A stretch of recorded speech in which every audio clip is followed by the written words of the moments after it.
بسم اللہ الرحمن الرحیم۔ السلام علیکم ورحمۃ اللہ وبرکاتہ۔ پیارے دوستو، آج کی ویڈیو میں ہم آپ کو حضرت ابو ہریرہ رضی اللہ عنہ کے حالات اور واقعات کے بارے میں بتائیں گے۔ حضرت ابو ہریرہ رضی اللہ عنہ سے روایت ہے، وہ بیان کرتے ہیں کہ فقر و فاقہ کی وجہ سے میں سخت مشقت میں مبتلا تھا۔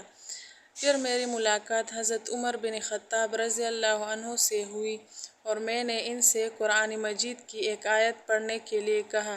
انہوں نے وہ آیت مجھے پڑھ کر سنائی اور پھر اپنے گھر میں داخل ہو گئی۔ اس کے بعد میں بہت دور تک چلتا رہا اور آخر کار حضرت محمد صلی اللہ علیہ وآلہ وسلم کے پاس پہنچا۔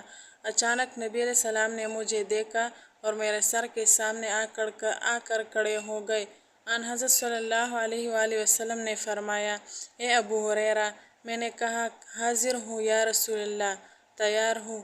پھر آن حضرت صلی اللہ علیہ وآلہ وسلم نے میرا ہاتھ پکڑ کر مجھے کھڑا کر دیا۔ آپ صلی اللہ علیہ وسلم سمجھ گئے کہ میں کس تکلیف میں مبتلا ہوں اور مجھے فقر و فاقہ پہنچا ہے۔ پھر آپ نے مجھے اپنے گھر لے گئے اور میرے لیے دودھ کا ایک بہت بڑا پیالہ منگوایا۔ میں نے ان میں سے پیا اور آن حضرت صلی اللہ علیہ وآلہ وسلم نے فرمایا، دوبارہ پیو اے ابو ہریرہ رضی اللہ عنہ۔ میں نے دوبارہ پیا۔ آن حضرت صلی اللہ علیہ وآلہ وسلم نے فرمایا، اور پیو۔ میں نے اور بھی پیا، یہاں تک کہ میرا پیٹ بھی پیالے کی طرح بھرپور ہو گیا۔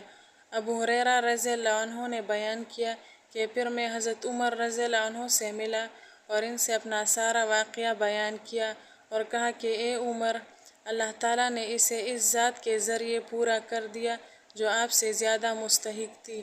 اللہ کی قسم، میں نے تم سے آیت پوچھی تھی، حالانکہ میں اسے تم سے بھی زیادہ بہتر طریقے پر پڑھ سکتا تھا۔ حضرت عمر رضی اللہ عنہ نے کہا، اللہ کی قسم، اگر میں نے تم کو اپنے گھر میں داخل کر لیا ہوتا اور تم کو کھانا کھلا دیتا تو لال لال عمدہ اونٹ ملنے سے بھی زیادہ مجھ کو خوشی ہوتی۔ جزاکم اللہ خیراً۔